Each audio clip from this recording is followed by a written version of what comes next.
Hello everyone, welcome back to yet another political episode. So, we have to talk more about the coping-crats, the Democrats or the delusional-crats, and their constant denial that Joe Biden and his campaign is in turmoil. It's in big trouble. Instead, they constantly want to point the finger at Trump because Trump is a threat to democracy, and that's the constant game they've been playing for 8 years. And that won't work anymore because for 8 years, they've been talking like that. And it's not true. I mean, Americans saw this. Obviously, most Americans, according to polls, say Biden's a threat to democracy. What we've been seeing lately with in the beginning of his term with the COVID-19 forced vaccinations, that directly violates my body, my choice. Am I not right? And of course, we don't want to talk about that. Don't bring that up. And not to mention Joe Biden's weak leadership and his constant war-like attitudes towards Russia and the constant funding for Ukraine is going to result to a world war that if we lose, democracy will be done. Can we agree on that? The Democrats don't even want to say, they don't want to admit the fact that Donald Trump kept us out of wars. I can tell you a war that a president or a country, I would call, now I'm talking about legitimate military interventions or conflicts that every president has got us into. We have, as you know, Biden with Ukraine and Russia. We have Obama with Libya, along with Syria. We have Bush, of course, with Iraq and Afghanistan. Clinton, it was Haiti and Yugoslavia. We have Bush with Panama and Iraq. You got Reagan with Grenada. You got Jimmy Carter with Iran. It keeps going on and on. You got Gerald Ford with the fall of Saigon. I don't think there has been a president where there wasn't some sort of military scuffle or intervention with a kind of nosebud with another country. Donald Trump helped de-escalate. Now, the Democrats will ultimately counter my argument by saying, Soleimani! Well, here's the thing. The Soleimani thing lasted for 2 days. 2 days. The conflicts I listed down lasted more than just a month. Okay? And what we've seen Donald Trump's record, how he interacted with Putin, and how he interacted with Kim Jong-un, tensions de-escalated. Well, I mean, technically they escalated a little bit. I'll tell you, Putin respected us more because, I mean, let's be honest. Putin invaded 3 countries. He launched 3 invasions under 3 presidents. He invaded a country under Biden. He invaded a country under Obama, which was Ukraine again because of Crimea and Donbass, the first invasion. And then finally there was Georgia under Bush. Okay? Putin launched 3 invasions. Bush, Obama, Biden. And in the middle, kind of in the middle, I guess, Trump, he couldn't even launch an invasion. Why is that? Why? Because, once again, Putin was intimidated by Trump, right? He was intimidated. The U.S. and the mainstream media likes to think Trump's dumb, but in some ways, Trump, being a businessman, doing business with other countries, is natural to him. So that's why Trump is very well needed in a time of harsh conflict, which we've been seeing in the last 3 years of the Biden regime. And I feel bad for the liberal Democrats because essentially 2020 we were like, oh, Trump's going to win, because I've met a lot of people who said Trump's going to win. I was obviously wanted to believe Trump could win, but I saw the momentum of Joe Biden. I'm like, I don't know about that. Okay, I don't really know. And let's see about these people in Reddit. Now, these people on Reddit are on full uh full denial. They're saying Biden's going to win.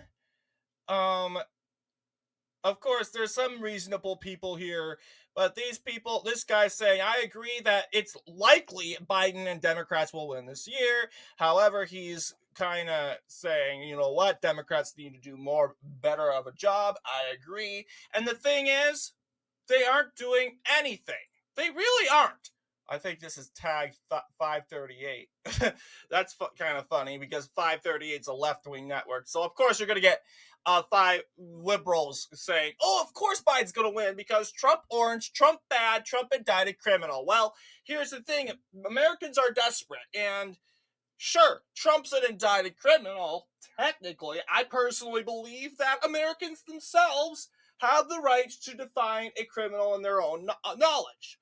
In the book, yes, Trump's a criminal, but Jesus Christ was also an indicted criminal, right? I mean, there was also Nelson Mandela. He's still an indicted criminal, and he became the most famous and most notable president of South African history. You got Rosa Parks, an indicted criminal, and we praise her every February. And then again, we have the right to. We have the right to praise whoever we want, despite if they got in trouble with the law or not. I mean, give it to Jamal Bowman. Jamal Bowman's aiming to win re-election in his debate, and he's saying it was an accident last night in his debate, in the Democratic primary debate. And he said it was an accident that I pulled the fire alarm. It was an accident, even though he went in the room, he went in the hall for one purpose and one purpose only. He pulled the fire alarm and left. He didn't go out. He wasn't supposed to be anywhere. He just walked back to where he belonged. And guess what? He was caught.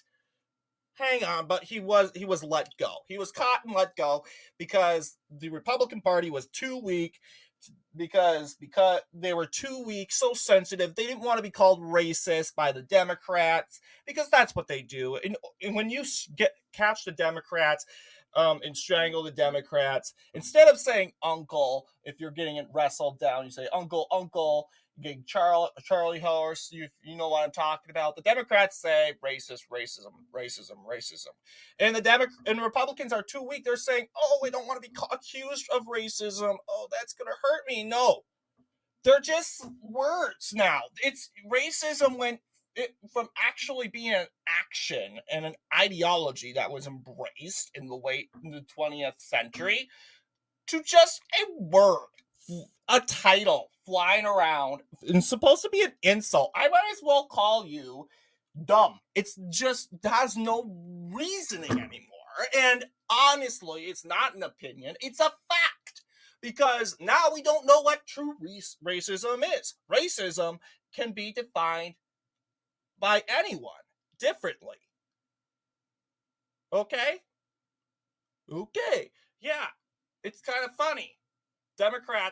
Indicted Democrats like Bob Menendez and Jamal Bowman can serve in U.S. Congress and without any efforts to be ousted. And we have Trump in a courtroom right now. Not right now, but during this time in the election season. We have him in a courtroom, putting him on a gag order. He can't defend himself. He can't say what's going on. Nope. No. And the fact that they're doing this to him, there's a reason why. I mean, if Trump really was an evil guy, and everyone hated Trump, the law would just let him rot. They would let Trump run off the cliff. But what they know is Trump's going to jump over that cliff. He's going to jump over that cliff. That's why they're trying to indict him, to put some weight on him so he doesn't jump over it so easily, and hopefully, in their case, not jump over it at all and ends up losing. That's why they're doing it. It makes total sense. So, yeah, of course, Joe Biden's in complete denial. He's saying, honestly, I can't even, I honestly don't think he's in denial. I think he's sick and dying because supposedly this guy's there's people around him telling him that he's in the lead. This is a man that you can easily manipulate. He is old. So old where he actually committed a crime and he got left off the hook because of his old age and that he couldn't even defend himself. A man who can't even defend himself in front of a jury, and this guy has the cognitive ability to reason and say why he's actually leading in the polls. What has Joe Biden done for you? What has Joe Biden done to make your life better? In fact, I think Joe Biden did lots of stuff to make our lives worse. And they like Joe Biden. Democrats love Joe Biden because he does lip service every day, every June, every March, every February, to these different minority groups to keep them going out and vote. To be honest, if you are a really true, strong individual, you wouldn't care about lip service. If you're a strong and capable individual, you wouldn't listen to lip service from this 80-year-old turd. You look and say, you know what? Look at the country. How are we going to benefit? How are we going to benefit? Before we end this video, I want to take a look at Joe Biden's record. Democrats have absolutely no sources. Republicans and Trump have so many sources, so many pointers on why Trump's going to win. Sure, the Democrats have Adam Lichtman, I think that's his name, Lichtman. But yeah, because Lichtman, he's also close to 80, and he's also getting dementia because he basically threw his keys down the sewer. Literally.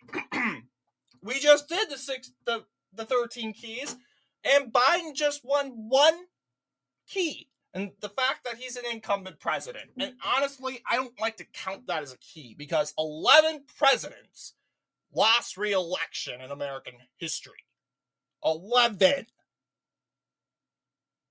Honestly, I think we're in a period where most presidents are going to be losing re-election because we're so polarized, we're so critical, we're perfectionists, and if any president does something wrong or underperforms in some way, you're out.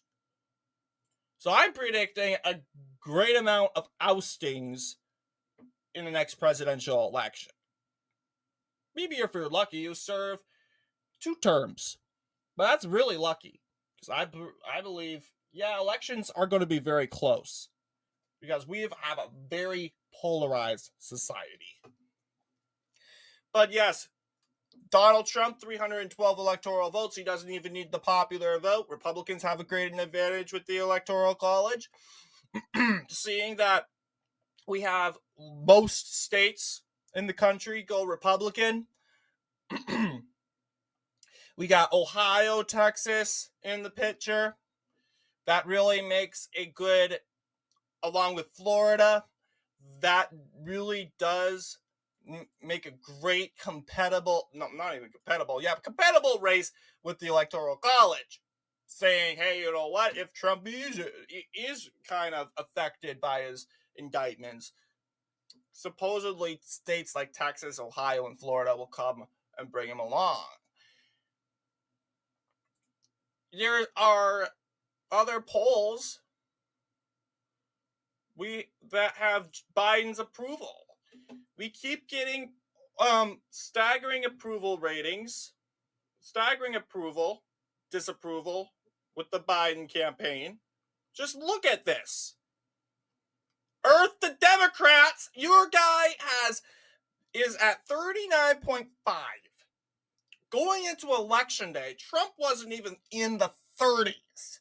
He was respectably close to 45%, and he lost. 39%. Wow.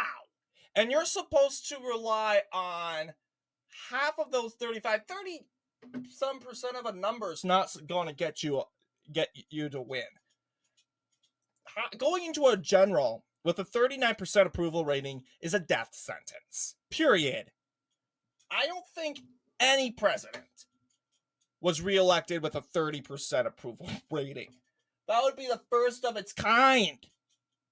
Either way, this election is going to be historical. Are you kidding? The first election where a criminal is on the ballot, basically, and guaranteed to get votes on the Electoral College. I don't like to call Trump a criminal because, honestly, really, he did nothing wrong. They are literally wasting. All he did wrong was run for president, and that's what he's doing. They can in woke Manhattan, where everything's Democrat, even the judges, even the jury, and everyone's biased. They could indict him on running for president, and being orange, and they will totally indict him on that. You're guilty, and you know what? They won't, because they'll know that's a stupid reason and that'll backfire. But I'll tell you, they really want to. They really, really want to indict this man. They really want to. And that's sad, because that's our president. That was a president, and that sends a message to the United States, around the world, and to see how people view the United States. The Democrats don't care about America and the presentation of the American country around the world and its leaders. They could care less. It's party above all. It's party. And overall, Democrats are just saying, look at me, no indictments, and for those congressmen who do get indicted, we don't talk about them. Don't talk about them because they're racial minorities, and you're sending a bad racist message. Don't talk about it. This is Democrat word language. Democrat lip service. Don't fall for it. I mean, if we're going to indict Trump, let's indict Hillary Clinton. Take a look at Bill Clinton. There was Whitewater, I believe it was called. Whitewater scandal. And the impeachment of Bill Clinton. I can guarantee you Bill Clinton's done a lot of crimes. Along with Hillary, of course. I think Bill Clinton did more crimes than Hillary. Yet, we have zero little efforts to dig dirt on Bill Clinton. Like I'm telling you guys, this is politically motivated. It's pretty obvious. And the fact that you're putting a gag order on this man for something he did nothing wrong is obvious. And I'm not surprised. We have MSNBC melting down in a coping left-wing session that Trump's not down to 30% in the polls. Cope, you little lunatics. This is all they are. They are narcissists. Literal narcissists. They let the criminals walk the streets. They get arrested. They get bailed out. No punishment at all. But there's one criminal we'll keep locking up, and that's Donald Trump. Wow. Yeah, this is going to be a clear message to the American people. Joe Biden's done. And I don't care on how many people on social media say, oh, Biden's going to win. It really is disturbing. But yeah, you know what? Let them think that. I mean, let's be honest. There are more people that think that Trump's going to lose today in this election than there are people in 2016. And they didn't go out and vote. If you guys are so convinced that Trump isn't going to lose and that Biden's going to pick up states like Texas, Florida, and North Carolina, stay home. You're wasting your time, guys. Stay home and watch and enjoy the blue wave. I guarantee you, you will not regret it. Anyway, that's all I have to say today. And anyways, I want to thank you all for watching this video. See you all in the next political episode.